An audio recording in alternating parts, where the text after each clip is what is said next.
Okay. Actually, I thought we have given the scroll bar there. Can you? Let me do a hard refresh, Control F5. Yes.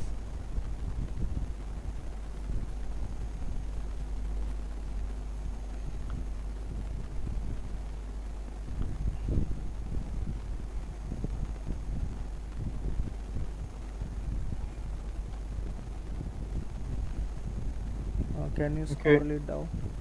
I can't scroll down. I'm scrolling down right now. Okay. It, yeah, it does not give me the ability to scroll down. So this is at 100% zoom in ratio, so default. So now once I bring it to 90%, I can see the rest of the page, Hmm. right? The legend here at the bottom and Hmm. this part. Okay. Okay. So that needs to be fixed. Either I would prefer you actually just uh if you make the default page look something like this, Hmm. where you know how right now it's slightly smaller because it's zoomed in at 90%. So even if you make it something like this, then we don't need the scroll bar until we click yes. Then it generates this additional portion right here. For this, we need the scroll bar. But upon loading, if it just loads at something like this, it would be fine. Does Okay. that make sense? Yes. Yes. That makes sense.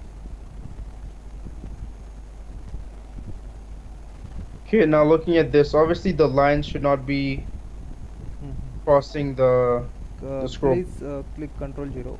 Then I think it shall show correctly. No. This is Okay. Okay. Control 0. Okay. It's still crossing. Okay. Yeah.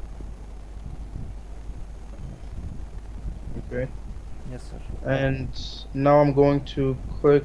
Okay, also this little date selector right here. Hmm. Keep in mind, before we had it done correctly. I don't know why we chose to change it, or you chose to change it, but the date appears between the two buttons, Yeah. right? Yes. February appears between the two buttons. Hmm. And when you click on it, let me just refer you to this. Hmm. So let's say this is February 2017, right? Right. Now when you click on it, Hmm.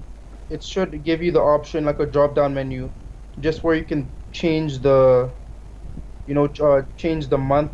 If you click it again, you can change the year. That is all missing,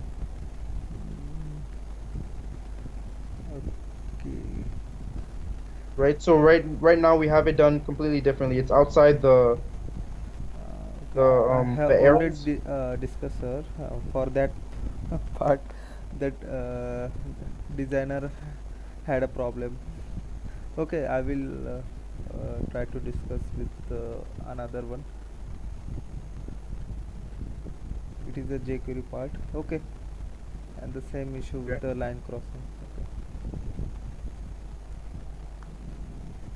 Okay, now this part, let me just explain this part to you because we've gotten it wrong a few times now. So right now, what you see here, where you see recent location, Huh? and it says Kinder Morgan, Kinder Morgan. On the actual document that I sent you, these were three separate locations. Um, but here we've chosen to do it. We haven't named it accordingly, but that's okay. I'm going to overlook that. But what I need here, so just to give you an idea of what this page is, this is showing you the locations that the user has inputted, right? Hmm. So here you see Kinder Morgan corresponds to each location corresponds to a pin icon. So that shows you instantly. So the user can just look at the pin icon color and Huh? say, okay, the employee was at this location on this day. Huh? Okay. Huh? Now, if a user needs to input a new location, Hmm. they're going to go to all locations Hmm. and click new location. Okay. Hmm. So now what the user is looking to do is they're looking to add a new location, like a new to save a new location to it, right? Hmm. So once you click new location, Hmm. like I said, this first box here that comes up Hmm. is editable because there should be nothing in this box because the user is now adding a new location. Hmm. Okay, so before we had it, it was good. I actually want us to go back to the way we had it before. The only thing that we needed to change there Hmm. was that once you click new location, the first box appearing Hmm. should be blank to allow the user to input a new location now. And everything else, is there a way that we can actually go back and review the previous version before this change was made? 1 second.